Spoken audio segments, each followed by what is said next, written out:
परमेष्टि भगवान की, 24 तीर्थंकर भगवान की, अनंतानंद सिद्ध परमेष्टि भगवान की, देवादेव 1008 श्री ऋषभ देव स्वामी की, अंतिम तीर्थे शासन नायक प्रभु महावीर स्वामी की, परम पूज्य मुनि कुंजर आचार्य भगवान श्री आदि सागर जी महामुनिराज की, परम पूज्य तीर्थभक्त श्री महावीर कीर्ति जी महामुनिराज की, परम पूज्य वात्सल विमल सागर जी महामुनिराज की, परम पूज्य युग से तपस्वी सम्राट आचार्य सन्मति सागर गुरु महाराज के, परम पूज्य वर्तमान के वर्धमान अध्यात्म सरोवर के राजहंस आचार्य सुनील सागर जी गुरुदेव के, उपस्थित धर्म स्नेही प्यारी प्यारी भव्य आत्माओं, आज महामना आचार्य भगवान का 15वां पट्टाचार दिवस, ये हम सबके लिए आनंद का दिवस है। मोक्ष मार्ग की जवाबदारी बहुत गहरी होती है और ये जवाबदारी अपने के साथ तो है ही, पर इस पथ पर बढ़ने वाले जीवों के प्रति कितनी बड़ी जवाबदारी होगी कि उन आने वाले शरण में जीवों के लिए सही मार्गदर्शन देना और आत्महित का मंगलमय उपदेश देना, ये बहुत बड़ी उपलब्धि है। जो जीव खुद अपने जीवन को चरितार्थ करें, आकिंचन स्वरूप की भावना से अपने आप को आकिंचन स्वरूप की भावना से भरे, वही जीव कहीं जाके उस शुद्धता को प्राप्त हो सकता है और दूसरे के जीवन में उस शुद्धता को प्राप्ति में कारण बन सकता है। चैतन्य भगवान महावीर स्वामी की मंगलमयी श्रवण परंपरा, इस परंपरा में जितने भी पद होते हैं वो पद प्रतिष्ठा आदर के लिए नहीं होते हैं, सम्मान पाने की भावना से नहीं लिए जाते हैं। ये महावीर स्वामी की परंपरा में जो पद आचार्य उपाध्याय आदि आदि जो पद होते हैं, पट्टाचार्य के पद, ये उस संस्कृति उस धर्म को आगे बढ़ाने के लिए होते हैं। ज्ञानियों, आचार्य भगवान आदि सागर परंपरा के चतुर्थ पट्टाचार्य हैं। आप सोच रहे होंगे कितनी बड़ी उपलब्धियों को पाकर के इनमें अहंकार क्यों नहीं है। संसार में देखा जाता है कि थोड़ी सी कोई उपलब्धि हो जाए, मान सम्मान बढ़ जाए, लोगों के द्वारा आदरणीय हो जाए, तो कुछ उत्साह ऐसा एक अहंकार टाइप का आ जाता है। ज्ञानी, पर इनमें अहंकार छू भी नहीं रहा है। ये किसका पद है? आचार्य आदि सागर जी महाराज जी, जो बहुत प्राचीन, यानी आपने उनके दर्शन तो किए नहीं, पर सुना जाता है कि वो महान तपस्वी थे जिन्हें अपनी साधना से दुनिया को चमत्कृत किया है। 7 दिन में एक बार आहार लेना, और वो भी एक ही वस्तु का लेना, और 7 दिन के बाद आहार लेने के बाद ध्यान साधना गुफाओं में करना, ये उनकी जीवनचर्या का एक अभिन्न अंग था। चैतन्य उनकी परंपरा में आचार्य भगवान महावीर कीर्ति जी महाराज, जो 18 भाषाओं के ज्ञाता थे, उनके बारे में सुना जाता है, कहा जाता है, आपने सुना भी होगा कि वो इतने पावरफुल थे। जब मांगी तुंगी में चतुर्मास की बात आई, बहुत अधिकांश तीर्थ क्षेत्रों पर ही चतुर्मास किया करते थे, और ऐसा कोई चतुर्मास हो कि जो शहरों में किया हो, पर तीर्थ क्षेत्रों पर ही उनके ज्यादा हुए। मांगी तुंगी में जब वहाँ के गणेशी लाल जी भी थे, मिले थे, उनके परिवार के कुछ सदस्य वहाँ रहते हैं, वो बताते हैं कि वहाँ भी कीर्ति जी ने कहा मुझे चतुर्मास आपके यहाँ करना है, यानी मांगी तुंगी सिद्ध क्षेत्र पर करना है। उनने एक शर्त रख दी, आचार्य भगवान आप चतुर्मास तो कर सकते हैं, पर चतुर्मास में व्यवस्था यहाँ पानी की बिल्कुल नहीं, क्योंकि पानी यानी कुआं खाली पड़ा हुआ है।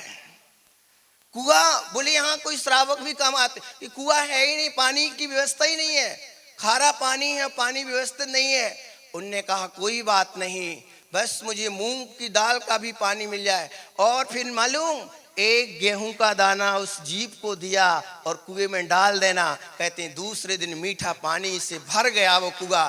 ये इस दृश्य की आंखों साक्षी हैं, उनने देखा है। ज्ञानियों, बंदा क्षेत्र की भी घटना, अनेकों शहर की घटना है जो महान तपस्या करते थे और फिर आचार्य विमल सागर जी, आचार्य सन्मति सागर, विमल सागर को दुनिया जानती है, निमित्त ज्ञान के धनी थे, सरल मना। और आचार्य भगवान सन्मति सागर जी को तो और ही सब लोग, आप लोगों ने दर्शन भी किए हैं, जानते भी हैं, जिनकी तपश्चर्या भगवान महावीर के समकक्ष थी, जिनने अपने जीवन को इतना तपाया, इतना तपाया, इतना तपाया कि शरीर को पूरा जीवन तप में ही समर्पित कर दिया शरीर को, और शुद्ध भावना में इतने लीन हुए कि बहुत ऊंचाइयां पाई। उनके पट पर विराजमान होने का सौभाग्य आचार्य भगवान सुनील सागर जी गुरुदेव को मिला है, जो अपनी ज्ञान और साधना के बल पर आज पूरे भारत में एक ध्रुव तारे के समान चमक रहे हैं। श्रमण परंपरा में एक अपना अस्तित्व रखते हैं। अन्य बड़े बड़े आचार्य इस परंपरा में, अन्य आचार्य शांति सागर जी परंपरा दक्षिण वाले, आचार्य शांति सागर जी महाराज जी छाणी वाले, ये और भी बड़े बड़े आचार्य हैं। उन बड़े आचार्यों में आचार्य भगवान सुनील सागर जी अपनी एक पहचान रखते हैं। ज्ञानियों, ये योग्यता ऐसे ही नहीं मिल जाती है। आप कभी विचार करो कि मैं मोक्ष मार्ग पर बढ़ना चाहता हूं तो कितना सोचना पड़ता है। पहली बात तो रात्रि में भोजन त्याग करना होगा, थोड़ा सा नियम, और रात होटल का भी छोड़ना पड़ेगा, भाई ये तो संभव ही नहीं है। थोड़ा और आगे बढ़ते हैं, इतना सारा व्रत उपवास संयम भी करना होगा, सामायिक भी करना होगी। 1 घंटे तो हम एक आसन से बैठ ही नहीं पाते हैं, यहाँ तो 3-3 बार सामायिक करना, और पूरा गृह परिवार राग रंग सब छोड़ना। आप जब इस कठिन साधना को सुनते हैं तो थर्रा जाते हैं, इस साधना मुझसे संभव नहीं है। ओ हो चेतन, भगवान महावीर स्वामी की अहिंसामयी साधना, त्याग और तपस्या की साधना एक कोई सामान्य व्यक्ति अपने जीवन में धारण नहीं कर सकता है। जिस जीव ने पूर्व भाव में भी निर्गंथ मुनि पद का जीवन जिया हो, शुद्ध भाव की साधना की हो, वही ऐसे महापद का धारी हो सकता है, वही निर्वाह कर सकता है। चैतन्य भगवान महावीर स्वामी को अपने जीवन को संभालने के लिए 10 भव लग गए। आज हम बहुत अधूरे हैं, अभी मोक्ष मार्ग परिपुष्ट है, वो बहुत परिपुष्ट है, उसको पाने के लिए बहुत पुरुषार्थ करना पड़ेगा।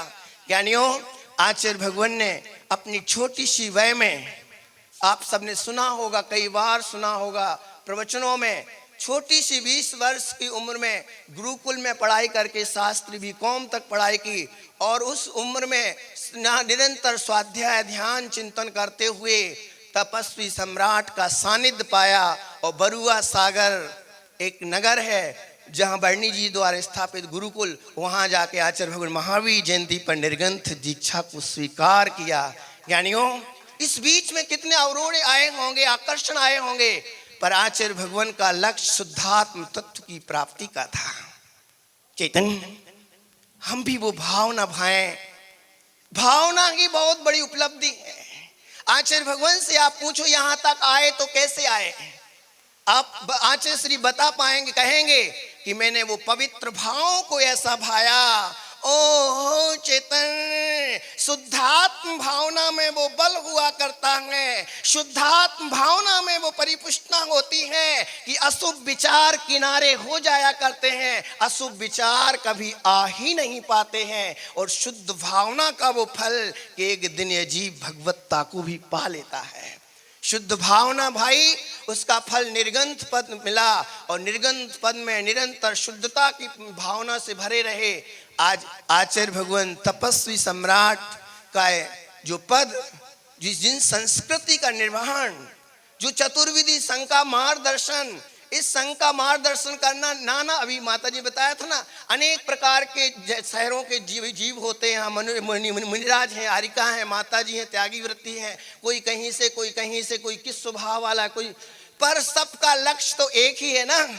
आप भली एमपी के ठहरे, आप यूपी किसी भी कोने में से आए हुए हो, पर लक्ष्य तो जिस जीव का एक होता है वो सब पार ही हो जाते हैं। लक्ष्य है शुद्धात्मा की भावना का। आचार्य भगवान एक अपने साधना में दत्तचित्त हैं और सहजता से मुनिजन आरिका जन अपनी अपनी साधना को करते हैं। मार्गदर्शन एक ऐसा होता है कि अपराधों से डरने लग जाते हैं, धर्म में उत्साह बढ़ जाता है, चर्या करने में मन लगने लगता है। ओह, ये बड़ी हमारा जीवन ऐसा ही चला गया और हमने एक उपवास नहीं किया, हमने साधना नहीं की, सच्ची सामायिक नहीं की। जब तक तो उपदेश आचार्य भगवान देते हैं तो धर्म में मन अपने आप लगने लगता है। सुबह की सामायिक कब होती है, दोपहर की कब होती है, तब तो अभ्यास में इतने व्यस्त रहते हैं सभी साधुगण कि भूल ही जाते हैं। कई बार तो हम लोग चतुर्मास में ये भी भूल जाते हैं कि चतुर्मास शुरू हुआ और लास्ट कब हो गया। हाँ, ऐसा भी होता है कि पता ही नहीं पड़ता चतुर्मास कब हो गया। स्वाध्याय, सामायिक, संयम, प्रतिक्रमण, प्रत्याख्यान, उपदेश, पंचकल्याण, आराधना, नाना प्रकार के आयोजन चतुर्मास में होते हैं। पंचकल्याण उसके बाद होते हैं। कहने का मतलब इतने पता ही नहीं पड़ता 4 महीने कब व्यतीत होते हैं।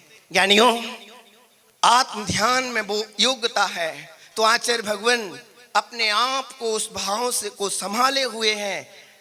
यानी किसी भी समय अपने आप को केवल आकिंचन चेतन मात अनुभव करना बहुत आवश्यक है।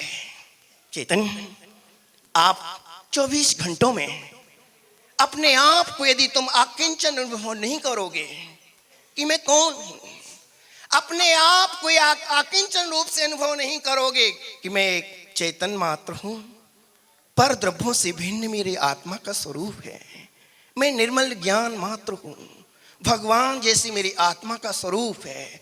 ओहो चेतन, 24 घंटे में यदि तुम अपनी आत्मा का अकिंचन स्वरूप का ख्याल नहीं करोगे तो तुम्हारे ऊपर इतना बोझ लद जाएगा, इतना बोझ आ जाएगा कि तुम तकलीफ में पड़ जाओगे। अब क्या मेरा होगा, अभी देख लो, हाय मेरा बच्चा, मेरी पत्नी, मेरी दुकान, अब क्या होगा, इसको संभालना, उसको संभालना, घर छोड़ा नहीं जा रहा है, पत्नी का क्या होगा, बच्चे का क्या होगा। इसका मतलब आप अकिंचन की भावना से शून्य हो, आप शाम सुबह नहीं भा पा रहे हो।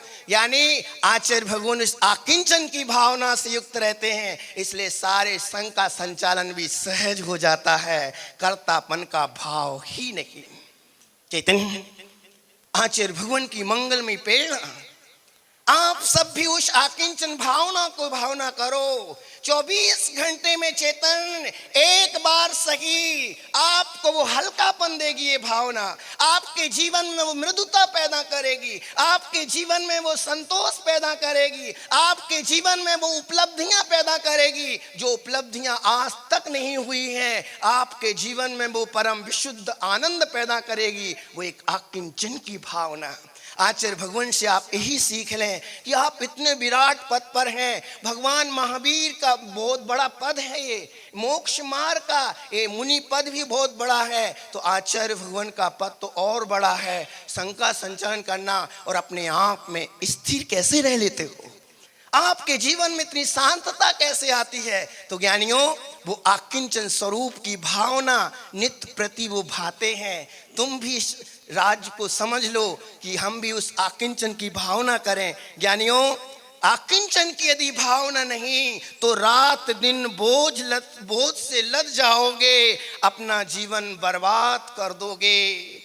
ओहो चेतन, बर्बाद होने में देरी नहीं लगती है। जब आपने आपको मानो कि मैं परिवार वाला हूँ, मैं कुटुंब वाला हूँ, मैं संचालन करने वाला हूँ, मैं इसका करता धरता हूँ, तो आप इतने बोझ से लग जाओगे, अपने आप को व्यथित और दुखी कर लोगे और आकिंचन भावना से होगे तो आप कभी भी कितनी भी भीड़ में हो, कितने भी संघर्षों में हो, कितनी भी उपलब्धि अनुपलब्धि में भी हो, तो भी आप आनंद का वेदन कर पाएंगे। ज्ञानियों, जैसी दृष्टि होती है वैसी ही अपनी वृत्ति बनती है, और जैसी वृत्ति होती है वैसा फिर स्वाद आने लगता है। आचार्य भगवान इस पद पर शोभायमान है। सभी जनों ने मंगलमय विनयांजलि दी। माता जी ने बहुत सुंदर काव्यमय उसमें रूप में विनयांजलि दी। पूरा जीवन चरित्र जो उनकी उपलब्धि है, जो उनसे शिक्षाएं हैं, जो उनकी योग्यता, वो सब बता दे। आचार्य भगवान का मंगलमय जीवन हम सब की ओर से प्रार्थना है। आप सब इस आचार्य पद पट्टाचार्य पद पर सुशोभित रहते हुए संसारी जीवों के लिए मोक्ष मार्ग का मंगलमय उद्बोधन मार्गदर्शन देते हुए आपका भी एक दिन तीर्थंकर प्रकृति का बंध हो और एक दिन समोषण विराज करके धर्मोपदेश दे करके एक दिन निर्वाण श्री की उपलब्धि करे। इन्हीं मंगल भावना से जो सुनील सागर जी गुरुदेव की।